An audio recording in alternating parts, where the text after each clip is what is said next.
अस्य श्रीरामरक्षास्तोत्रमन्त्रस्य बुधकौशिक ऋषि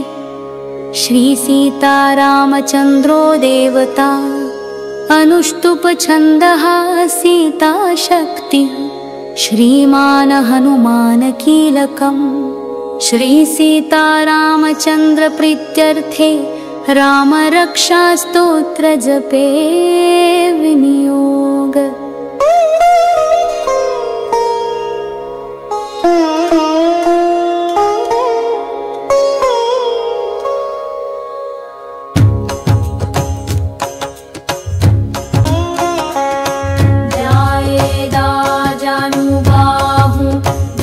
शरधनुषं बद्धपद्मासनस्थं पीतं वासोवसानं नवकमलदलस्फटिनेत्रं प्रसन्नं वामाङ्कारूढसीतामुखकमलमिलल्लोचनं नीरदाभं नालनं कारदीप्तं दधतमुरुजटां मण्डलं रामचन्द्रम्।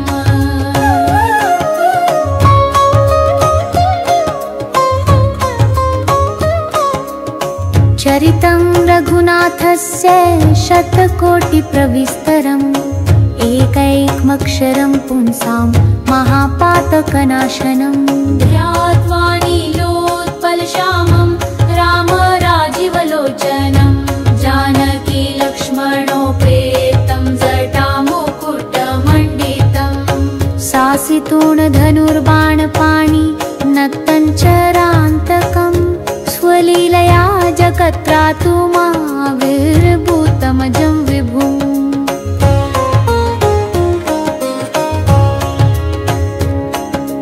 रामरक्षां पठेत प्राज्ञा पापग्नि सर्वकामदां शिरो मे राघव पातु भालं दशरथात्मजः कौसल्येयो दृशो पातु विश्वामित्रप्रियश्रुति घ्राणं पातु मखत्रातां मुखं सौमित्री वत्सलः जिह्वा विद्यानिधि पातु कण्ठं भरतवन्दितः स्कन्धौ दिव्यायुध पातु भुजौ भग्नेश कार्मुकः।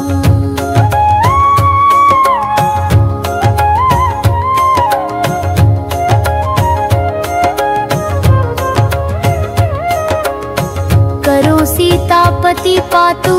हृदयं जामदग्नजित मध्यं पातु खरध्वंसी नाभिजाम्बवदाश्चर्यः सुग्रीवेशकटी पातु सक्थिनी हनुमत्प्रभुः पुरुरघुतम पातु रक्षकुलविनाशकृताः जानुनी सेतुकृत् पातु जङ्घे दशमुखान्तकः पादो विभीषण श्रीद पातु रामखिलं वपुः।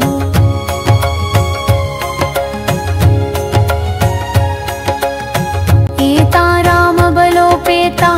रक्षा यः सुकृति पठेत सचिरायुः सुखी पुत्री विजयी विनयी भवेता पातालभूतलव्योम चारिणश्छद्मचारिणः न द्रष्टुमपि शक्तास्ते रक्षितं रामनामभिः रामेति रामभद्रेति रामचन्द्रेति वा स्मरन् नरो न लिप्यते पापैर्भुक्तिमुक्तिं च विन्दति।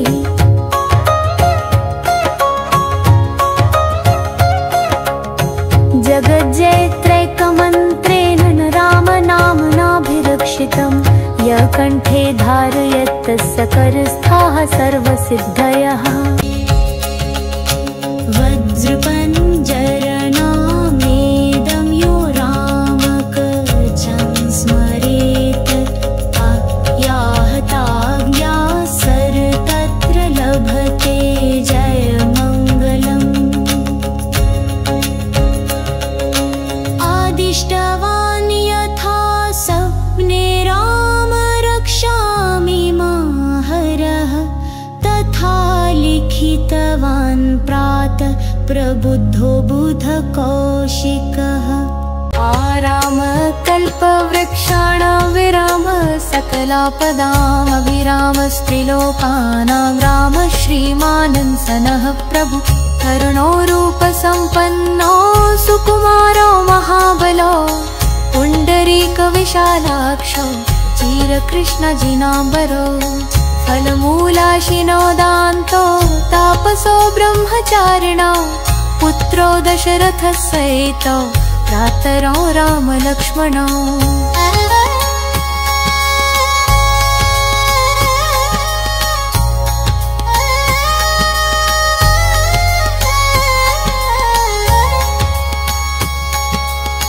शरण्यो सर्वसत्त्वानां श्रेष्ठो सर्वधनुष्मतां रक्षकुलनिहन्तारो त्रायेतो नो रघुतमो आत्तसज्जधनुषा विशुस्पृशा वक्षयाशु गनिशङ्गसङ्गिनो रक्षणाय मम रामलक्ष्मणावत्र तपति सदैव गच्छतां सन्नद्धः कवची खडाङ्गी चापबाणधरो युवा गच्छन् मनोरथाननश्च राम पातु स लक्ष्मणः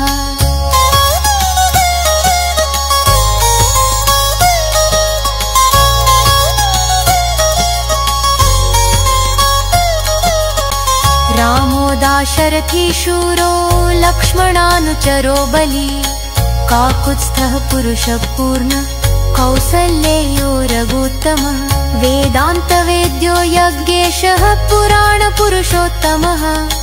जानकी वल्लभ श्रीमान् प्रमेयः पराक्रमः इत्येतानि जपन नित्यं मद्भक्तः श्रद्धान्वितः अश्वमेधाधिकं पुण्यं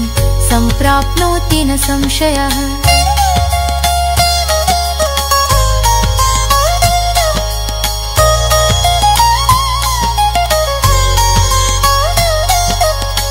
रामं दुर्वादलश्यामं पद्माक्षं पीतवाससं सुस्तुवन्ति नामभिर्दे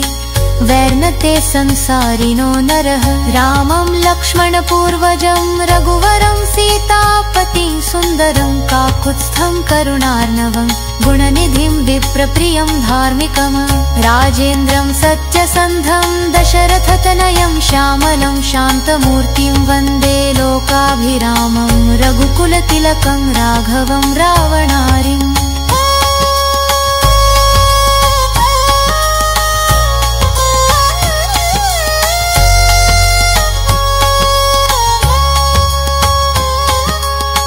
रामाय रामभद्राय रामचन्द्राय वेधसे रघुनाथाय नाथाय सीताय पतये नमः श्रीराम राम रघुनन्दन राम राम श्रीराम राम रणकर्कश राम राम श्रीराम राम शरणं भव राम राम श्रीरामचन्द्र चरणौ मनसा स्मरामि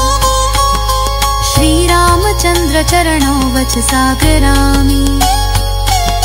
श्रीरामचन्द्र चरणौ शिरसा नमामि श्रीरामचन्द्र चरणौ शरणं प्रपत्ते माता रामो मत्पिता रामचन्द्र स्वामी रामो मत्सखा रामचन्द्रः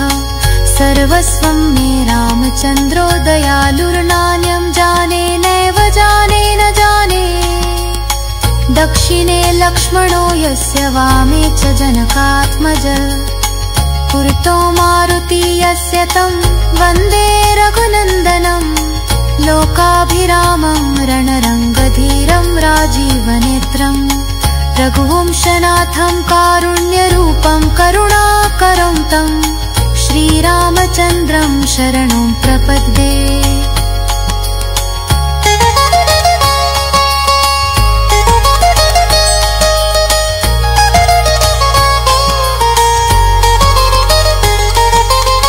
मनोजवं मारुततुल्यवेगं जितेन्द्रियं बुद्धिमतां वरिष्ठं वातात्मजं वानरयूथमुख्यं श्रीरामदूतं शरणं प्रपद्ये कूजन्तं राम रामेति मधुरं मधुराक्षरम् आरुह्य कविताशाखां वन्दे वाल्मीकिकोकिलम् आपदामपहर्तारं दातारं सर्वसम्पदां